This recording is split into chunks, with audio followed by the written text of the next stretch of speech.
Welcome to the deep dive.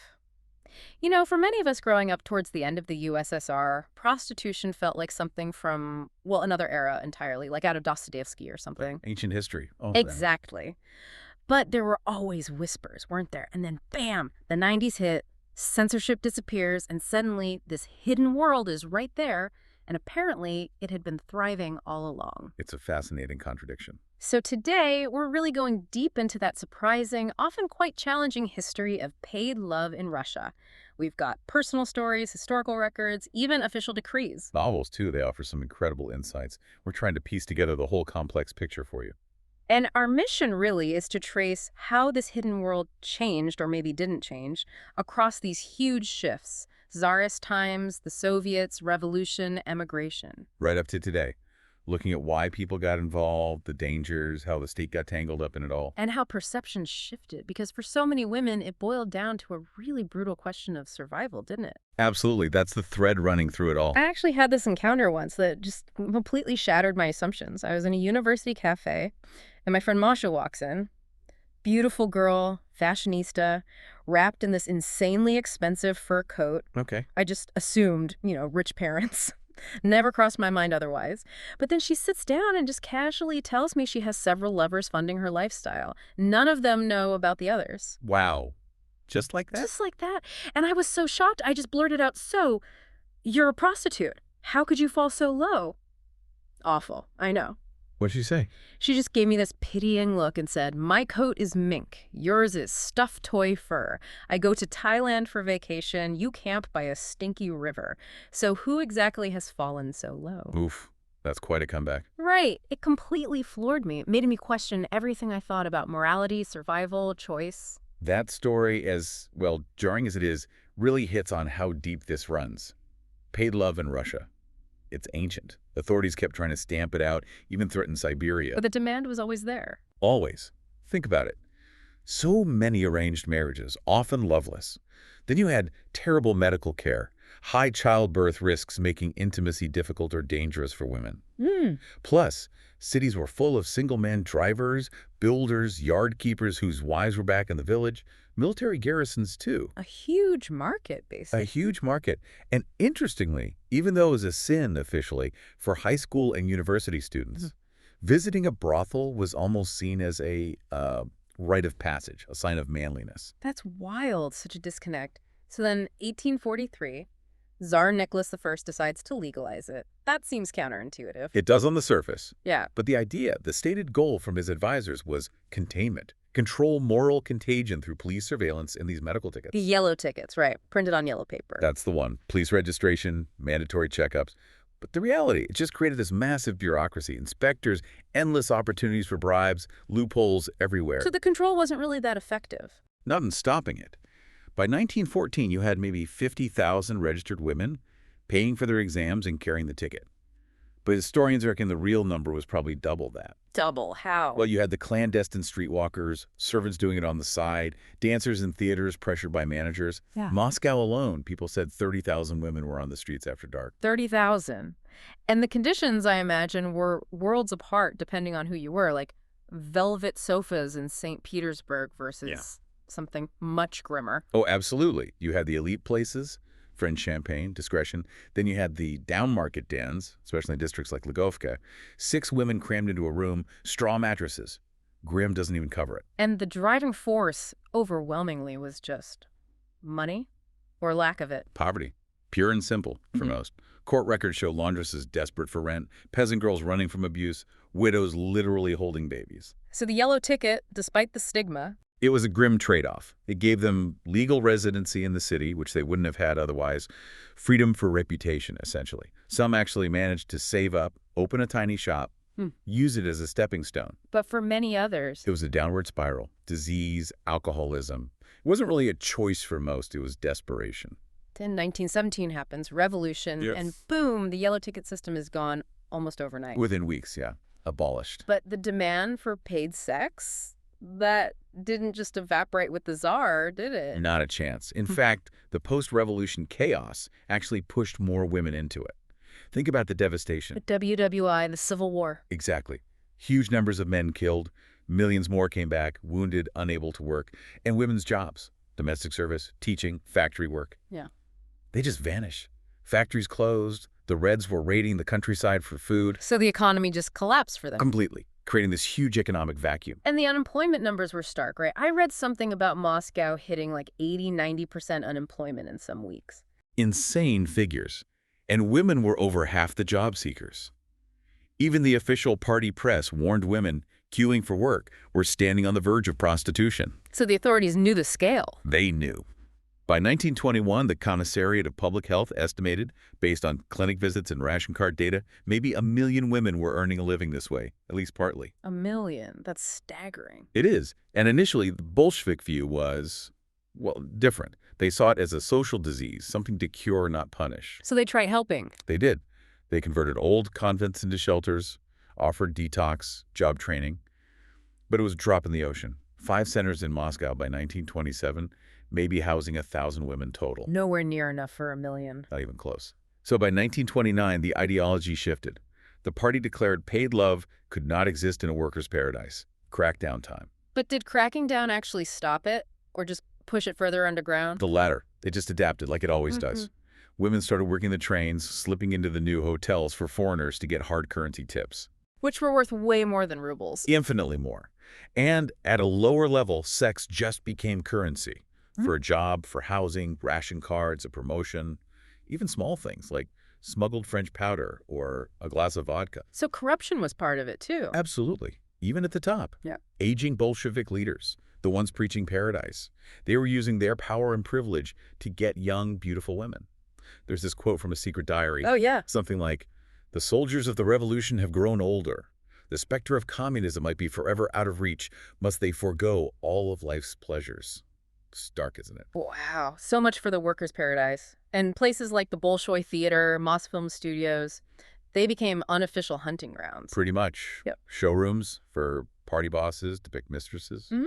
often actresses, ballerinas. My own grandfather, he was a Soviet colonel. Really? Yeah, he flat out forbade my mother from trying to become an actress. Yeah. He said there were only 2 paths, barking like a dog in some awful provincial theater or becoming a whore. And saying no wasn't really an option. It was dangerous, not just for her, but potentially for her whole family. The pressure was immense. So the revolution didn't just reshape things inside Russia, it also caused this massive wave of people leaving. Millions, around 2 million between 1917 and 1923, scattered everywhere, chasing rumors of safety from the Mediterranean to the Yangtze. And they arrived somewhere new, their money's worthless, titles are meaningless. For the women, was it a similar story of survival all over again? Very similar. Many had lost husbands, fathers, or the men were still there but broken, wounded, alcoholic, depressed. These women were raised to be wives, not workers. Few jobs, no language skills. So the night economy became an option abroad, too. For thousands, yes. It wasn't a choice, it was just the only way to eat, to survive after losing absolutely everything. A global network of displaced women facing the same harsh realities. Were there specific hotspots? Oh, yes. Constantinople, Istanbul now got the first big wave. By 1921, officially 1,500 Russian sex workers registered. Locals said it was 3 times that, counting the flower girls selling violets by day. And themselves by night. Exactly. Then Shanghai. It seemed more glamorous, bigger promises, dance halls advertised, foxtrots with blondes who spoke barely any English. Catering to foreigners. Wealthy Europeans, Americans. Their wives were often back home. They enjoyed the new possibilities. Berlin and Paris, too, glamour, but few real jobs. I heard stories about places like the Dome Cafe in Montparnasse. After midnight, yes. Former countesses competing with ex-ballerinas for clients. Apparently, having a noble title, real or maybe not, could bump your price from 10 francs to 15. Just incredible. So across all these places, the pattern was the same. Pretty much universal. It was rarely a career path. More like a plank over an economic abyss. You hear these poignant stories, women renting themselves out Friday night, then leading the church choir Sunday morning. Holding on to shreds of their old life. Trying to keep that pre-revolutionary identity alive through rituals. It really makes you think, doesn't it? How much is morality about choice and how much about pure circumstance? And tangled up in all this survival and desperation, there was this other really dark element. The state actually using sex as a weapon. From the very beginning of the Soviet state, yes. Yeah. The political police, the Cheka, then the NKVD, the KGB, they weaponized it. How did that work? They actively recruited attractive women, Spies, informants, get close to targets, foreign diplomats, journalists, whoever. Extract secrets when their guard was down. Was it systematic? It became formalized in the early 30s under Yakov Agranov, deputy head of the NKVD. He recruited dancers from the Bolshoi, actresses from Mosfilm. Huh? They call them swallows. Swallows. And what did they get paid? Not usually cash, access. Food rations from the special stores closed to ordinary people. Maybe the promise of a leading role in the next film. And their mission. Charm the target, report back on Pillow Talk, maybe get a signed love note or a compromising photo. Sometimes just keep the room wired while they poured the Georgian wine. Chilling. And this continued into the Cold War. Absolutely. Scaled up even. The KGB had a whole section, Department S, basically dedicated to collecting these bedhead confessions. Abroad, it was often Aeroflot flight attendants or specially trained interpreters guiding Western businessmen. Setting them up. A curated nightlife tour. Chance meetings, little detours to apartments, hidden cameras behind the mirror, the whole deal. Did the targets fall for it? I mean, surely people knew this happened. Intellectually, yes. Yeah. But it was psychologically very effective.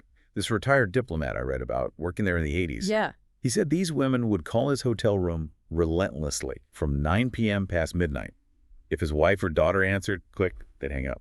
If he answered alone and they asked, do you want a girl? He learned to say, oh yeah, can she cook? Will she polish my shoes? And that worked? The call stopped. But his point was, visitors wanted to believe it was real. They wanted to feel special, like they were living some kind of movie romance, even knowing about the spies. It's a strange vulnerability. And then came the 90s and everything gets murky again. Right. The lines blurred. Was that woman approaching you in the hotel bar still working for the FSB, the KGB successor? Or was she just working for the local mafia? Or herself? And the methods became more commercial. Exactly. Flyers under windshield wipers, madams handing out business cards in elevators, those folders in hotel rooms. Why spend the night alone? It mixed covert ops with straight-up commercial sex work. Much harder to tell what was what. The end of the USSR really opened the floodgates in other ways too, didn't it? Perestroika. Borders opened, wallets opened, Western businessmen poured into Moscow, pockets stuffed with dollars. They'd tip more in one night than a Russian engineer earned in a month. And hotels became the new marketplaces. Places like the Rossiya, the Cosmos. Yeah. Absolutely. And to Tverskaya Avenue, the main street, it filled up with women chasing that hard currency as the ruble just tanked. Given that officially prostitution hadn't existed for decades, the public must have been stunned, right? Utterly fascinated. Remember, many people genuinely didn't realize it was still happening. Suddenly, newspapers were full of scandalous stories. Books, movies about working girls became huge bestsellers. There was this air of almost glamour around it. But was that the reality for most women involved? Or was it much harsher? Way harsher, usually. That glamour was mostly fiction. Mass layoffs in the 90s hit women hardest. For many, selling sex for a night, a week, or finding a longer-term sponsor felt like the only option to feed their families. Yeah, and it was dangerous. Extremely. Controlled by racketeers demanding rent just to stand on a certain street corner, corrupt police demanding bribes or services, and then there was human trafficking. Luring women abroad? Yeah, with fake job offers, secretary, waitress model, get them to Turkey, Egypt, the Balkans, take their passports, force them into prostitution. Many came back sick, broken, if they came back at all. The reality was brutal, far from the movie portrayals. So fast forward to today, what does the landscape look like now? You said earlier it's incredibly varied. It really is. Like a Chinese buffet menu, as one source put it. You've got everything from women working roadsides for truckers, to girls in bathhouses, to these provincial modeling agencies that are really just escort services. And for the men buying, is it still seen as acceptable in some circles? For many successful men, yes. It's almost normalized. A status symbol tied to masculinity and wealth, often just part of continuing the evening after a business dinner or drinks. I even heard about shop clerks in small towns who'd kind of moonlight when businessmen visited, ending the night with paid sex and just called it having a good time. The perception seems all over the place. It really is. And then you have the absolute top end. Oligarchs literally ordering flocks of glamorous girls to entertain guests at parties. Some become long-term mistresses, flaunting luxury trips on Instagram. It's a world away from the desperation we were just talking about. Completely. I actually consulted once for this young woman, an Instagram beauty type in Dubai. She'd written a book and wanted to basically pay to make it a bestseller. She thought she could just buy readers' love. Exactly. She just couldn't grasp that you have to earn it. Hmm. It was such a revealing moment about that top-tier mindset where money is expected to buy everything. And bringing us right up to the present, the war in Ukraine, how has that impacted things? It's had a really sobering effect, but in different ways at different ends of the market. At the high end, in Moscow, demand seems surprisingly strong. Really? Why? Distraction, maybe, escapism. That kinky party event in Moscow reported record numbers in 2023. People actively seeking ways not to think about the war. It's a dark coping mechanism. But what about at the cheaper end, near the conflict zones? That's where it's grim. The front lines themselves have become a source of customers. Sex workers are flocking to towns near the border, hoping for soldiers' pay. But it's not lucrative. No, the competition is apparently fierce. And tragically, prices have crashed because newly widowed local women, completely economically devastated by the war, are now joining the trade out of sheer necessity. So war just intensifies those same old pressures. Exactly. Once again, it's economic devastation pushing women into this incredibly dangerous situation. It's been quite a journey tracing this through centuries, through czars and Soviets and oligarchs. What stands out most is the resilience, the adaptability of the women caught up in it. It's a story of survival against incredible odds, shaped by state control, shifting norms, and constant economic pressure. A constant struggle, really. And maybe the final thought for you listening to this is about that very idea of morality we started with. How much of what we judge as right or wrong is truly fixed? And how much is shaped by things like poverty or power or just the society we happen to live in. Precisely. Even in our own lives today, it's a complex tapestry, isn't it? Where choices often aren't about desire at all, but about the fundamental will to simply survive.